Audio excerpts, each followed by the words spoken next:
Muy buenos días, estimados amigos rotarios, damas que nos acompañan. Para mí también es un gusto cuando tengo que presentar a alguien, además de tener que presentar a un conocido y amigo, saber que estoy viendo en el salón a personas que hacía tiempo que no veía y con las cuales tuve excelentes vínculos, como el señor Carámbula de Uruguay 21, un placer, el amigo Costa acá, que está con nosotros también, y por supuesto a don Julio Lestido.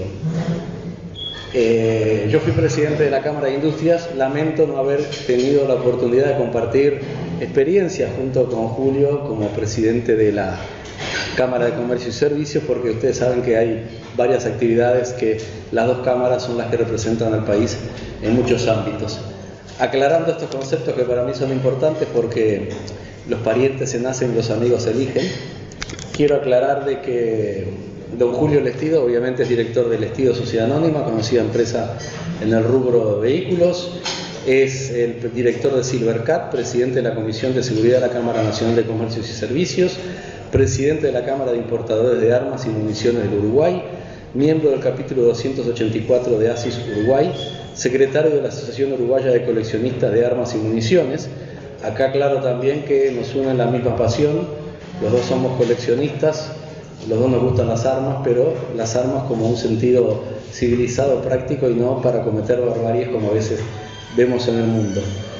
Es vicepresidente de la Unión Nacional de Cazadores, Coleccionistas y Tiradores, y realmente en la parte de comercio Julio conoce mucho, así que a partir de este momento la palabra no la voy a tener yo, sino que Julio, te pido que ocupes la tribuna rotaria y muchas gracias.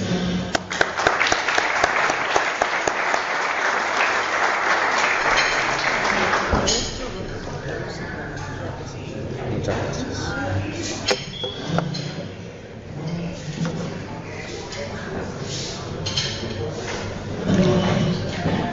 Señor presidente del Rotary Club de Montevideo, contador Miguel Aguerre, señoras presentes en el día de hoy, estimados rotarios, amigos,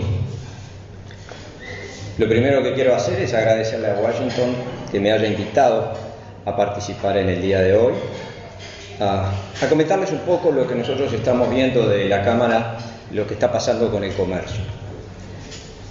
Pero antes, como les dije, quiero agradecerle a Washington no solamente por la invitación, sino porque me ha dado la oportunidad en el día de hoy, como dijo él, de encontrarme con una cantidad de amigos que hacía tiempo que no veía. Antonio Carámbula por ahí, con quien también tuvimos la dicha de trabajar mucho con Uruguay 21 de la Cámara, realmente fue un apuntalador muy grande, un hombre que nos apoyó a nosotros en el primer periodo que nos tocó estar en la Cámara. Veo una cantidad de amigos, al querido Washington Chiesa, a Raúl Costa, al arquitecto Massat y a quien profesamos la misma religión, que hoy estamos más golpeados que rodillas Zapatero, diría uno, que es el doctor Rivino por Peñarol. Pero bueno, dicho esto, vamos a pasar al tema que nos invito o nos trae hoy acá. Yo creo que es muy importante, antes de entrar a hacer las presentaciones, es bueno analizar de dónde venimos, cuál era la situación que estábamos antes de llegar al día de hoy. ¿Por qué? Porque creo que es importantísimo tener claro la situación que nos tocó vivir en el año 2020 y 2021. Vámonos un poquito más atrás y veamos la situación de la economía del país y veamos la situación del comercio.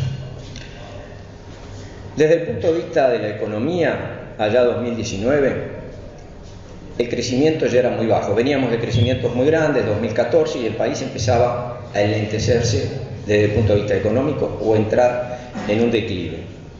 Las proyecciones que se manejaban en aquel momento para el 2019, estábamos hablando de prácticamente un 1%, un 1 y algo. Y estimaban los especialistas, que para el 2020 el crecimiento iba a ser cero. Desde 2014 se venían perdiendo, o se habían perdido alrededor de 50.000 puestos de trabajo, y de los cuales había 25.000 jóvenes que se denominan los NN. ni trabajan ni estudian. Y les pido que se queden con esa cifra de 25.000 jóvenes, porque esa cifra la vamos a manejar después un poco más adelante. Y así es que cuando llegamos al 2020, o las proyecciones que se hacían para el 2020, finalizando el 2019, era, como había dicho, de crecimiento cero, con alrededor de 45.000 ciudadanos en seguro de paro. Y así entrábamos al 2020. Allá por marzo del 2020 desembarca en el Uruguay la pandemia. Yo fui uno de los primeros casos de contagios que tuvimos en el país. A mí me tocó estar desde el 13 de marzo al 14 de abril estuve confinado a mi casa un mes entero. No se sabía cómo manejar la pandemia, por lo menos yo no sabía cómo manejar la enfermedad, y había una cantidad de interrogantes que se me presentaban desde el punto de vista de mi salud y de lo que podía pasar con el futuro del país. ¿Por qué digo esto? Porque es muy importante, insisto, en analizar lo que nos pasó en el 2020. Desembarca la pandemia, desde el punto de vista comercial, desde el punto de vista de las empresas, la incertidumbre era enorme. Yo me acuerdo que nosotros en nuestra empresa nos vimos cerrados los primeros días, después yo diría que prácticamente finalizando marzo, los primeros días de abril cerramos la empresa, unos 10 días, y no sabíamos qué hacer. Manejábamos 3 tipos de escenarios, ninguno de los escenarios que manejábamos para el final del año eran buenos, y no teníamos idea para dónde salir. Pero, y yo quiero aclarar, yo no hago política, no soy político, no puedo hacer política de la Cámara y no tengo condiciones para política. Pero lo que sí tengo que... ¿Por qué digo esto? Porque sí quiero ser muy justo y voy a comentar lo que yo viví y la experiencia que yo tuve. Desembarcamos en el 2020, entonces con la pandemia, y nosotros pudimos salir de esta pandemia, yo diría, muy bien parados, gracias a un gran liderazgo que se tomó por parte del gobierno.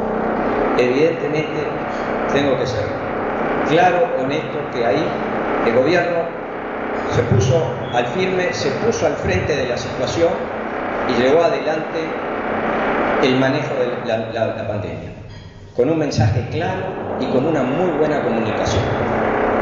También a esto se le sumó, sin duda, también desde el gobierno, con un mensaje muy claro y con un líder bien claro en el Ministerio de Salud Pública. Nos generó confianza y nos brindó seguridad.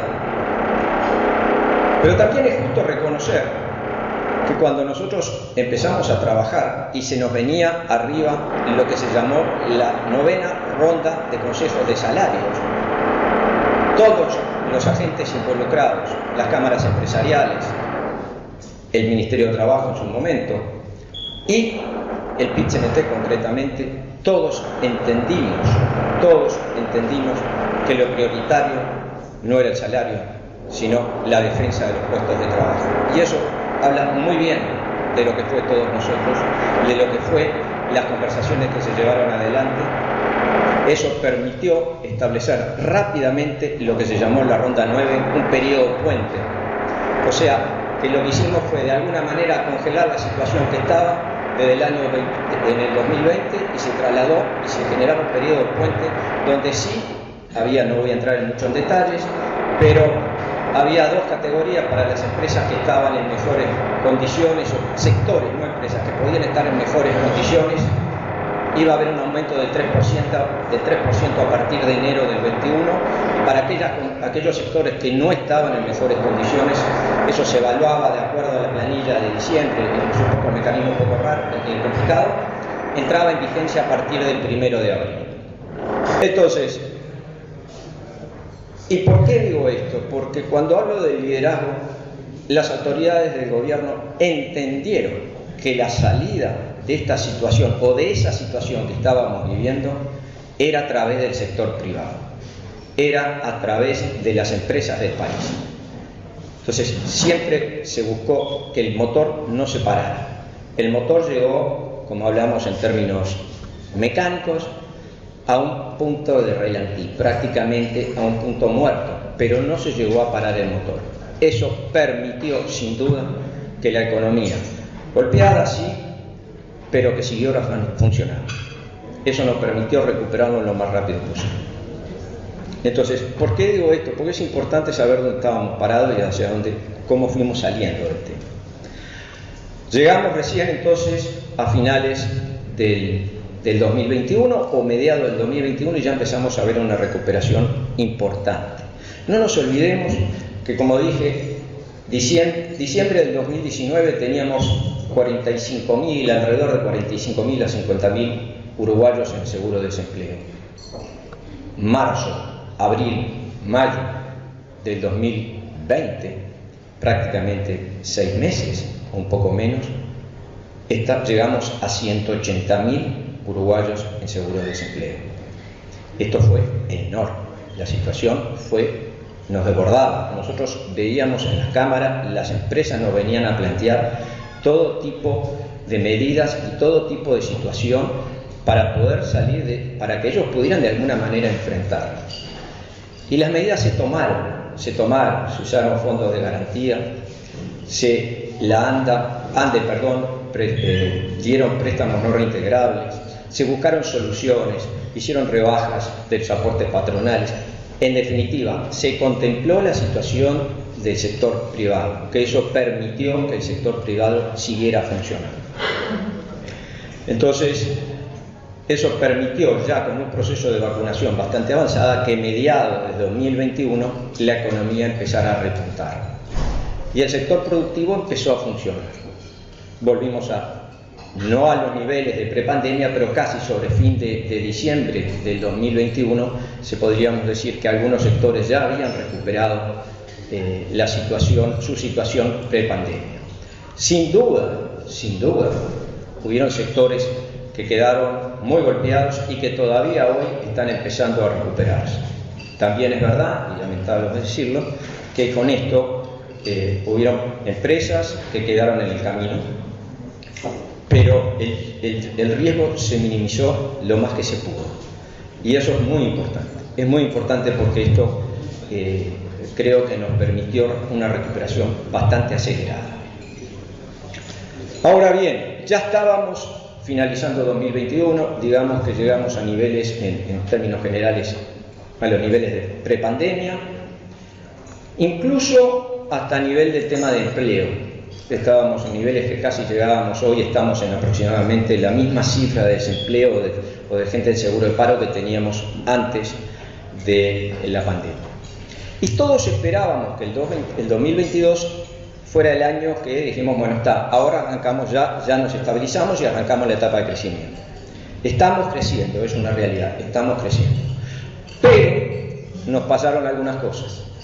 En realidad ese crecimiento que todos esperábamos se empieza a enlentecer, y sobre todo en el sector comercio.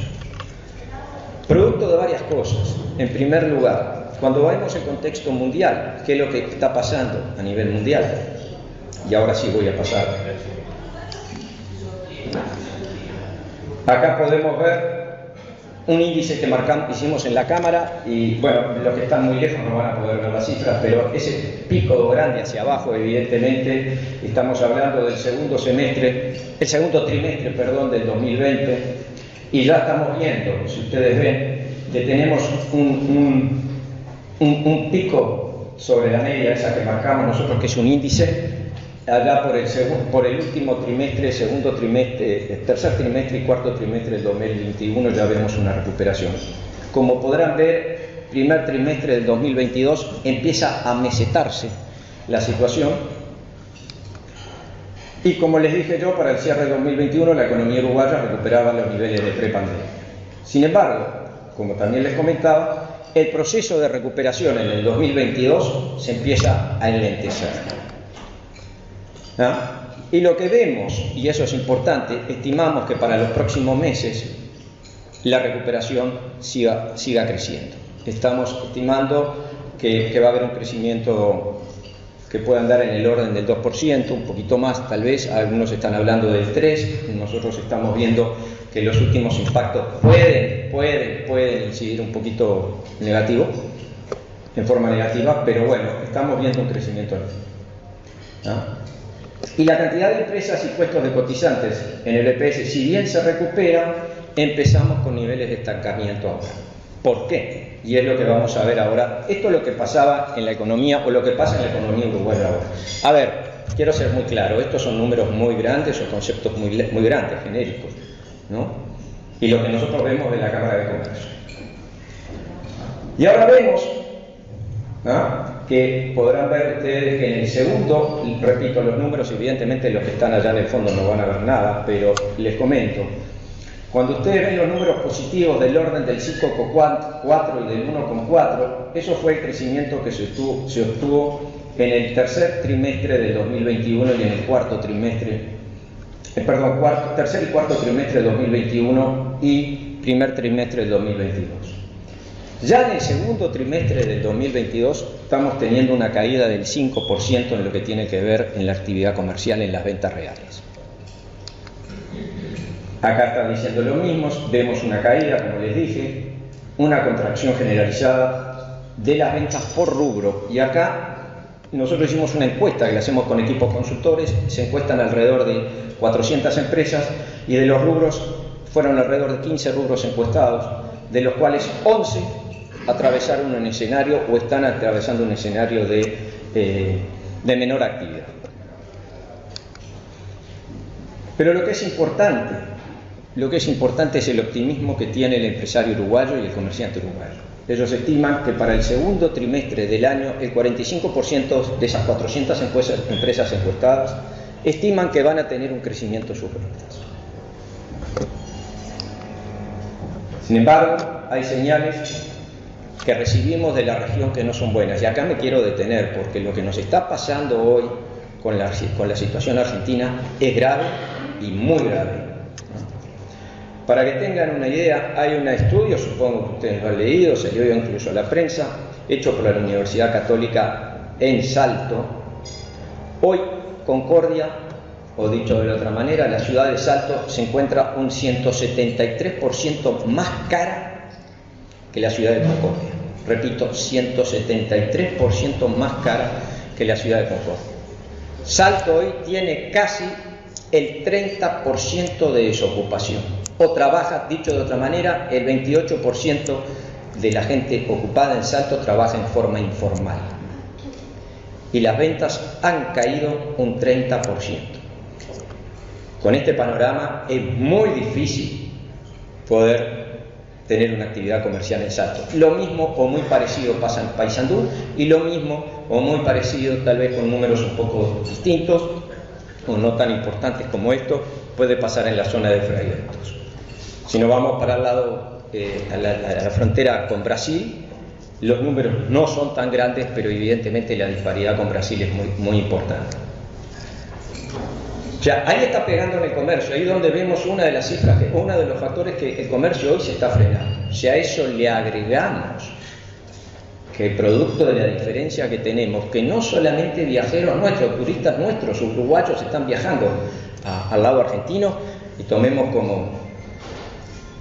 como referencia solamente lo que pasó el 24 de agosto, donde 75.000 uruguayos viajaron al lado argentino. Una fila de 8 kilómetros para cruzar el puente. Eso está reflejando lo que significa la diferencia o la paridad económica, o la diferencia que hay con la Argentina en este momento. Tenemos una diferencia de precios con la Argentina general del orden del 55%. Hacía 20 años por lo menos que no había una diferencia tan grande como la que tenemos ahora. Esto está pegando evidentemente en todo lo que tiene que ver en la actividad comercial. Si a esto le agregamos que del lado argentino y del lado brasilero estamos viendo un ataque importante o una introducción importante del contrabando a nivel nacional.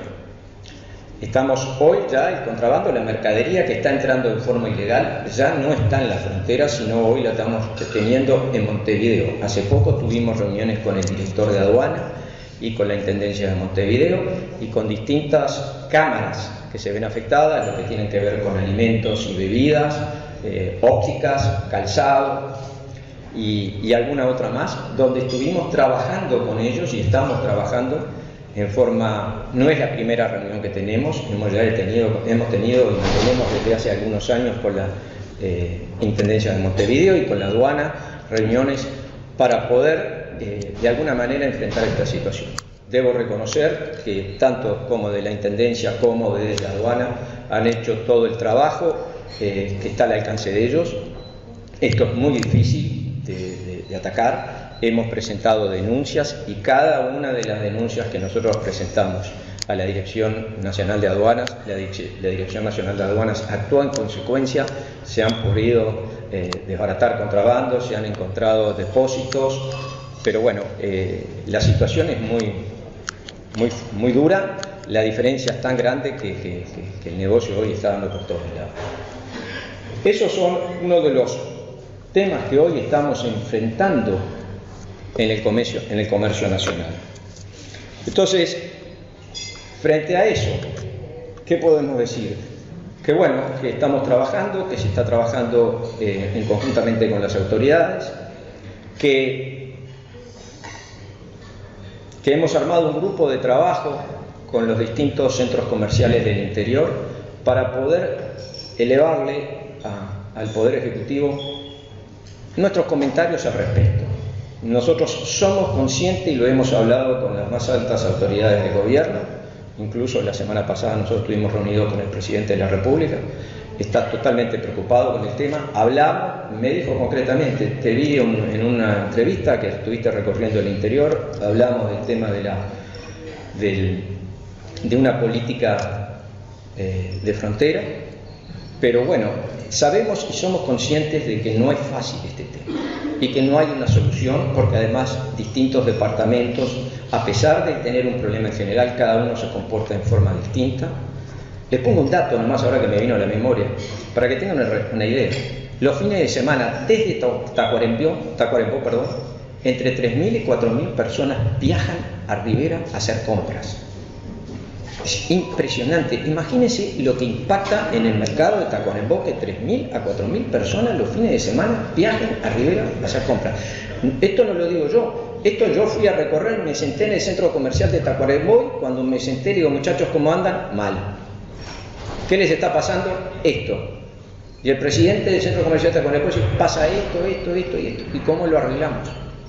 ¿Y cuál es la solución? Sabemos de que andan 3 o 4 proyectos en el Parlamento sobre políticas de frontera. Hemos estudiado todas, estamos estudiando todas, pero lo más importante para nosotros, lo que estamos haciendo ahora es trabajar con estos delegados que le hemos pedido a cada uno de los centros comerciales, repito, de la zona que hemos visitado, todavía nos falta visitar el resto del litoral, para decir, señores, trabajemos y a ver si podemos llegar a algo, con la idea de poderle presentar al Poder Ejecutivo no la solución, sino decir, estas son ideas que sabemos que algunas no van a ser practicables porque no se pueden practicar, pero otras que por lo menos trabajemos y cambiemos ideas. Somos conscientes de que esto también es de recibo y es preocupación de todas las oficinas con las que hemos hablado, del Ministerio de Economía, Ministerio de Industria, la Dirección de Aduanas, Ministerio de Trabajo. Todos están muy preocupados con este tema. Entonces, hoy es lo que le digo, la situación que nosotros estamos viviendo. Estamos también, lo último que podemos agregar, ¿qué pasó en el mundo? Nos encontramos, además, después de haber salido de la pandemia, con una guerra. Con una guerra que además, previa a la guerra, lo que estaba pasando internacionalmente es que cuando el mundo se paró y las empresas empezaron a funcionar, la demanda superó la oferta, pero la superó con cifras muy importantes. La demanda, repito, supera la oferta y las empresas las agarran, cuando la gente empezó a gastar, las agarraron sin stocks a todas las empresas en todos los rubros a nivel mundial. Las empresas estaban paradas porque su personal estaba enfermo o porque sus proveedores no tenían los productos o porque ellos tuvieron que cerrar. Y si a eso le agregamos que se encarecieron los fletes, generó un proceso enormemente, y también ahí es parte de la explicación de la inflación a nivel mundial, ¿no? Entonces, esa es la situación que estábamos viviendo a nivel mundial, que también, por supuesto, repercute en nuestro país. Entonces, como les estaba diciendo, a eso se le agrega que se desembarca la guerra. No se sabe qué va a pasar con el petróleo, Europa se descontrola, porque Europa hoy estaba leyendo incluso que tienen un problema grande energético, pero muy grande para enfrentar el invierno, pero muy, muy pesado, porque además la guerra destapó una situación de defensa de Europa muy débil. Entonces, ahora empezaron a volcar parte de sus presupuestos al tema defensa. Entonces, digo, nos vamos a encontrar con una Europa en los próximos meses, o tal vez el año que viene, en una situación muy compleja. Entonces, dicho esto, nosotros igual, Uruguay se recupera gracias al agro, a las empresas agroexportadoras y a la materia prima que tiene el Uruguay, que es el agro. Como siempre se ha dicho, y es verdad, nos saca de las castañas, saca las castañas del fuego. Este es el escenario que hoy estamos viviendo, más o menos de lo que nos estamos viendo en el comercio.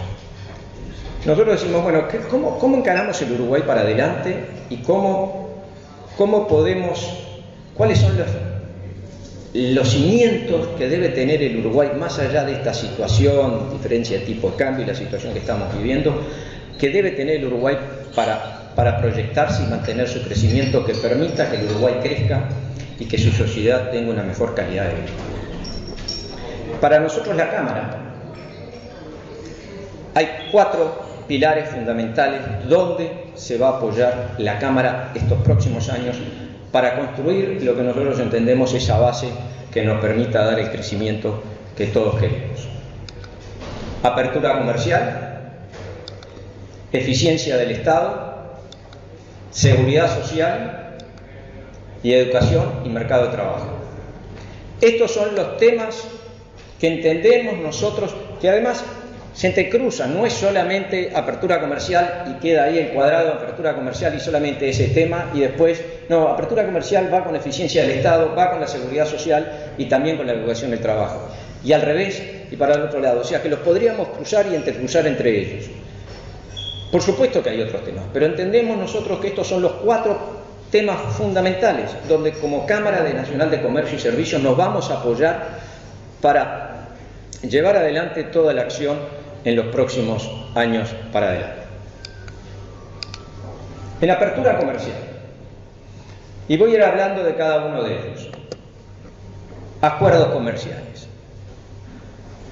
Yo creo que esto no es nuevo para ustedes y yo entiendo, y nosotros desde la Cámara entendemos, que un país de las dimensiones de Uruguay necesita abrirse al mundo, que necesita comercializar con quien sea y que pueda vender sus productos de la mejor manera posible y en las mejores condiciones. Entonces, dicho esto, como principio general de la Cámara, que siempre en 152 años de vida ha defendido la libertad de comercio, para nosotros la apertura comercial es fundamental. Y es fundamental poder llegar a un acuerdo de libre tratado de comercio con quien sea. No nos cerramos a uno solo, con quien sea. Llegar a un tipo de asociación, llegar a cualquier acuerdo. Para nosotros los acuerdos comerciales son fundamentales. Hoy el que está en la mesa, sobre el tapete, el primero es el acuerdo de libre comercio con China. Hace días, concretamente la semana pasada, tuvimos en el Ministerio de Relaciones Exteriores con el negociador jefe del Tratado de Libre Comercio por parte del Ministerio de Relaciones Exteriores. Lo que detectamos y lo que resaltó una vez más esa reunión es el interés que tiene el Ministerio de Relaciones en conversar con el sector privado para escuchar las inquietudes, las necesidades y cuáles son los problemas que se tienen al momento de comercializar o de presentar temas para ser tratados en las negociaciones con China. Este acuerdo de libre comercio con China es un acuerdo de última generación. Acá no solamente estamos hablando del capítulo bienes y rebaja arancelaria. Acá interviene todo lo que tiene que ver con la propiedad privada, lo que tiene que ver con los servicios, lo que tiene que ver con el turismo, lo que tiene que ver con el apoyo y financiamiento a pequeñas y medianas empresas. Es un acuerdo, o abarcaría un acuerdo de última generación. Eso es muy importante. Otro tema que también está en el tapete: se están iniciando conversaciones para un acuerdo de libre comercio con Turquía. Esto es muy prematuro, pero hay ya una intención y hay unas primeras conversaciones. Bienvenida sea. Ahora, y no me quiero equivocar, por eso lo voy a leer, porque son muchos los países que intervienen, hay una solicitud, perdón, les dije con Turquía, sí, y hay una solicitud de ingreso al Acuerdo de Asociación Transpacífico. Por parte nuestra, le voy a leer la cantidad de países porque si no me voy a olvidar alguno, que lo integran Japón, Vietnam, Canadá, México, Australia, Nueva Zelanda, Singapur, Perú, Chile y Brunei. Este es un acuerdo, la posibilidad de integrar esta asociación, para nosotros, repito, va en el camino que nosotros entendemos, apertura comercial. Y por supuesto, hablando dentro del Mercosur, como ustedes saben, estamos como Mercosur siguiendo adelante las negociaciones con la Unión Europea, que tiene sus idas y vueltas, pero se está caminando en eso. Nosotros desde la Cámara, hace tiempo que hemos creado un departamento de comercio exterior, donde lo que hacemos nosotros es ponernos en contacto con cámaras pares nuestras en distintas partes del mundo, y a raíz de cuestionamientos, más que cuestionamientos, pedidos de informes y de procedimientos y de conocer cómo pueden hacer las empresas uruguayas con distintos mercados, lo que hacemos nosotros es tratar de conectarlas con las cámaras, ofrecerles la mejor calidad de proveedores con los que ellos nos preguntan y poderles facilitar de alguna manera los pasos que tienen que dar para poder introducir sus productos. Por eso es que nosotros desde la Cámara estamos trabajando también en forma muy importante. Ahora, cuando hablamos de los acuerdos pasamos al segundo punto, que sería promoción comercial. ¿Qué quiere decir con esto? De nada sirve hacer acuerdos si yo no los promuevo y no me promuevo como país, no me salgo a vender. Entonces tenemos que hacer mucho hincapié y trabajar en conjunto. Acá el trabajo coordinado, público y privado, es fundamental. Así se entendió en el pasado con Antonio cuando se trabajó y se trabaja ahora. El acuerdo público-privado para nosotros, para promover nuestros productos, participar en ferias, en exposiciones, es muy importante. Pero, junto con esto tiene que venir la flexibilización comercial. Tenemos que buscar que nuestros trámites, que nuestro papeleo que tenemos, que nuestra burocracia, para poder ofrecer nuestros productos como para importar nuestros productos, sea más simple. Ese es un tema fundamental. También tenemos que seguir peleando por bajar los costos de los puertos, seguir bajando los costos logísticos, los costos del transporte aéreo, fluvial, carretero. Hay una cantidad, tomar en cuenta para todo lo que tienen que ser las certificaciones de exportación, las medidas fitosanitarias, todo eso lo tenemos que rever y realmente trabajar para buscar ser más eficientes y más dinámicos a un mundo que se mueve a una velocidad realmente muy rápida. Bueno, es lo que estaba diciendo, reducción de medidas arancelarias, no solamente los costos fronterizos, sino todo lo que les estaba comentando a ustedes recién. No es solamente rebaja de aranceles, no es solamente rebaja de aranceles para la importación o momentos de facilitación para la exportación. Es todo un conjunto de medidas que hay que reverlas y poder estar lo más atentos posibles para los cambios necesarios y adecuarnos a la situación que hoy está viviendo el mundo. Comercio electrónico. ¿Y qué quiero decir con esto del comercio electrónico? Como ustedes saben, en los últimos años el comercio electrónico ha tomado una dimensión enorme a nivel mundial y por supuesto a nivel uruguayo, que además se vio acelerado por la pandemia o se vio aumentado por la pandemia. Acá lo que nosotros estamos planteando, somos conscientes de que no es fácil, pero de la Cámara de Comercio y Servicios del Uruguay estamos planteando, cuando hablamos de comercio electrónico, que las condiciones sean parecidas o iguales entre el comercio electrónico, que hoy estamos viendo que tiene algunas ventajas desde el punto de vista dispositivo, con el régimen general de importaciones. Yo hoy puedo de alguna manera comprar productos en el exterior, ¿no? Y tengo exoneraciones impositivas. Y yo hoy compro un producto en el Uruguay y no las tengo. Y eso compite contra el comercio establecido. Ustedes me dirán, pero vos, Julio, sos loco. Vos sos el presidente de la Cámara de Comercio y estás hablando de del libre comercio y estás pidiendo que pongan impuestos. No, yo no estoy pidiendo que pongan impuestos, estoy pidiendo igualdad de condiciones, ¿no? Para aquel importador que de alguna manera tiene un régimen general donde hay una cantidad de requisitos, que yo, a que hoy sentado en una computadora me pueda traer un par de lo que sea, de championes, y no pague impuestos. Yo, sin querer, estoy afectando al comercio. Este es un tema difícil, sé que es complicado, sabemos que es complicado, pero de alguna manera pedimos, y lo hemos hecho y venimos trabajando con las autoridades para que se contemple esto. Es uno de los requisitos o es uno de los tantos pedidos que nos ha hecho el comercio, sobre todo en algunos sectores. Y por supuesto, en los últimos años, cuando hablamos de comercio, comercio de servicios. El comercio, los servicios ha sido muy importante. La exportación de productos de software, de todo lo que tiene que ver en el área de audiovisuales, el Uruguay cada vez exporta más ese tipo de productos. Creo que estoy un poco lento, voy a estar un poco más rápido, simplemente mencionarles algunos de los 4 pilares. Acá, la eficiencia del Estado. Bueno, acá para nosotros esto es un tema muy importante. Voy a tratar de no detenerme mucho, pero me va a costar, voy a ver si lo puedo lograr. Es por lo que hablábamos nosotros. Hoy tenemos una cantidad de regulaciones, certificados negativos, pedidos de licencias a la exportación. Yo les pongo un ejemplo, les pongo acá, por ejemplo, para importar un producto en certificado negativo, el mismo producto cada vez que se importa tiene que tener el mismo certificado. Eso es dar vuelta, eso es burocracia. Se pide para importar cubiertas, alimentos, juguetes. Hay que ir por una cantidad de certificaciones y permisos con el LATU que al final del día encarece y entorpece la actividad comercial.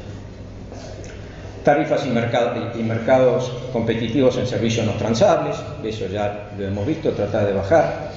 La carga impositiva, por ahí estuvimos hablando de algunos impuestos hoy con algunos de ustedes, la posibilidad de bajar el IVA y el impuesto al patrimonio y el IVA, lo que tiene que ver los porcentajes de IVA de la importación, en el momento de la importación, la baja del impuesto al patrimonio. Son temas que nosotros entendemos que lo que está permitiendo es que seamos más baratos, más eficientes y más flexibles y más rápidos al momento de responder para las exportaciones de nuestros productos como la importación de nuestros productos. Medios de pagos electrónicos, ¿qué significa esto? Hoy estamos caminando, todavía nos falta, incluso algunos organismos del Estado todavía no están totalmente adecuados al sistema de pagos electrónicos, pero sí lo que tenemos que ver acá es importante la regulación, lo mismo, lo que tiene que ver las comisiones y muchos comercios nos plantean el tema, las comisiones que hoy están pagando por el uso de medios electrónicos. Esto es importante, quiero aclararme, siempre esto estamos hablando de la micro y pequeña empresa. La mediana y la gran empresa tiene una espalda diferente para enfrentar la situación que le tocó vivir en la pandemia y esta situación que estamos viviendo en el país. Regulaciones del medio ambiente, por supuesto que nosotros estamos comprometidos con el medio ambiente, pero existen hoy regulaciones o se prevén regulaciones que lo que nosotros pedimos es hagamos lo que se está haciendo en el mundo y si a veces nos ponemos muy duros lo que va a generar es costos muy complicados a la hora de trabajar. La seguridad social, y por acá voy muy rápido, impacto a la sostenibilidad fiscal, esto creo que todos lo entendemos y tenemos claro, acompañar la edad de retiro con la esperanza de vida, convergencia en los diferentes regímenes. Esto nosotros no somos especialistas, pero todo daría a entender que en algún momento sería bueno que eso pasara. Y fortalecer el régimen de capitalización individual manteniendo el sistema mixto. El BPS en el momento de la pandemia fue fundamental. y esto es muy importante. El BPS pudo apoyar a una cantidad de personas y gracias a la gran cantidad de personas registradas en el BPS, cotizantes del BPS, permitió que se pudieran tomar medidas y esas medidas ayudaron una vez más a salir. ¿Pero por qué? Si nosotros vemos lo que pasaba en países vecinos, donde el informalismo era enorme, tomemos algunos países cercanos a nosotros, era imposible poder tomar medidas porque había gente que no llegaba al sistema, estaba totalmente fuera del sistema. O sea, nosotros consideramos que una buena seguridad social, sólida y firme, pero entendemos que hay que hacer cambios, de eso estamos de acuerdo. No somos un especialistas, pero por lo que nos han explicado, y para mí es lógica pura. Si yo tengo más expectativa de vida y tengo menos cotizantes, porque cada vez hacemos menos en el país, algo hay que hacer. No sé qué, pero algo hay que hacer. Lo que estoy seguro que quedarnos como estamos, vamos seguro a un precipicio, a una situación cada vez peor. Y la educación. Acá estamos hablando en ámbitos educativos, lugar de trabajo, en las empresas. Acá queremos ser claros. Tener mejor calidad de personas que recibimos en el mercado para poderlas incorporar a las empresas frente a un mundo que hoy cada vez es más tecnológico y que necesitamos tener cierto nivel de comprensión para poder entender lo que pasa hoy en el mundo productivo. Pero no solamente estamos hablando cuando hablamos de transformación digital y paradigma de nuevos negocios, estamos hablando de la educación, formación, pero capacitación de nosotros mismos, los empresarios. Acá nosotros también tenemos que jugar un rol muy importante porque la transformación que estamos recibiendo es permanente y si nosotros no entendemos y no nos involucramos en la era digital, seguramente vamos a quedar afuera de todo contexto. Programas de capacitación de apoyo financiero, esto lo hemos visto en las pequeñas, sobre todo en las micro y pequeñas empresas, se necesita y debemos trabajar más en la formación de nuestros colegas, los empresarios que están al frente de la micro y pequeña empresa que les permita, y la mediana también, acceder a créditos y entender cómo funciona el sistema financiero. Nos han pedido permanentemente, este es uno de los temas que más nos piden en la Cámara de formación por parte del empresario. Ampliar las tasas de egreso de educación media. Yo tengo ahí una cifra que se la voy a decir, pero aproximadamente, cuando hablamos de achicar la brecha de la sociedad, en el sector alto de la sociedad o medio alto, el 61% de los chicos que viven en ese ambiente egresan. Cuando lo miramos con el nivel más bajo, solamente el 43%. Es bajísimo. Y acá tenemos un problema. Y acá es donde está el problema del Uruguay, para nosotros. Fíjense que hoy les dije 25.000 jóvenes. 25.000 jóvenes en el 2014. Del 2014 al 2019, la cifra nos daba que había 25.000 jóvenes que no les interesaba ni trabajar ni estudiar.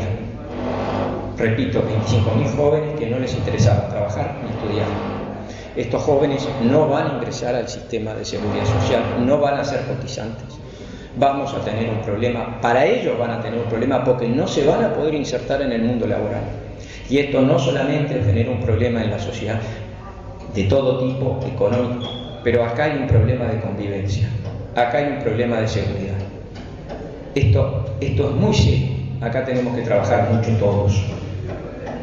Y bueno, como ustedes han visto, y no es nuevo, con todas estas medidas que han aparecido o formas de trabajo que han aparecido en los últimos años, entendemos que una adecuación de la normativa laboral es fundamental. Las preguntas, ¿es necesario las 8 horas de trabajo? ¿Seguimos? ¿Es necesario que vaya todos los días al trabajo? Yo les cuento en nuestra empresa, a raíz de la pandemia, hoy el teletrabajo en muchos de los sectores nos ha permitido seguir trabajando de la misma manera. Hemos ahorrado adentro de la empresa luz, hemos ahorrado una cantidad de cosas y nos sobra espacio.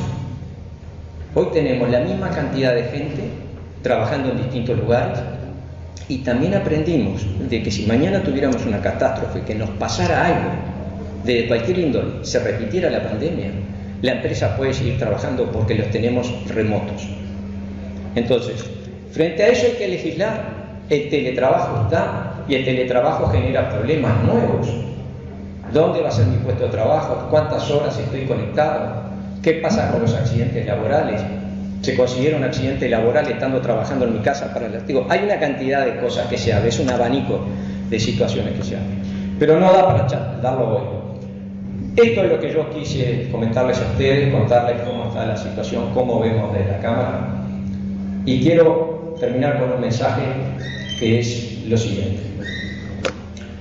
Yo estuve 4 años como presidente en la Cámara de Comercio en la primera etapa y me tocó vivir una transición de gobierno, me tocó vivir una pandemia y entro en esta segunda etapa a un año. Yo me fui en julio del 21, ingresé en julio del 22 nuevamente y la situación es totalmente distinta.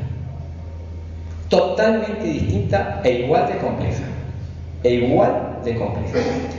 Pero tanto en aquel momento como ahora, lo que no dejo de asombrarme es la capacidad de reconversión, de adaptación que tiene el empresariado uruguayo. Eso es increíble, sumamente creativos, sumamente peleadores en el sentido de estar al frente de sus temas, buscando soluciones. Realmente tenemos un capital humano, junto con los equipos que trabajan con ellos, que son muy buenos y que nos ha permitido salir de cada una de las situaciones. A pesar del mercado chiquito que tenemos, a pesar de lo que somos como mercado, el Uruguay siempre ha demostrado que su empresariado y la actividad privada es la que mueve la economía. Y así lo entendió el gobierno cuando apostó al sector productivo del país para salir de la pandemia. Muchas gracias.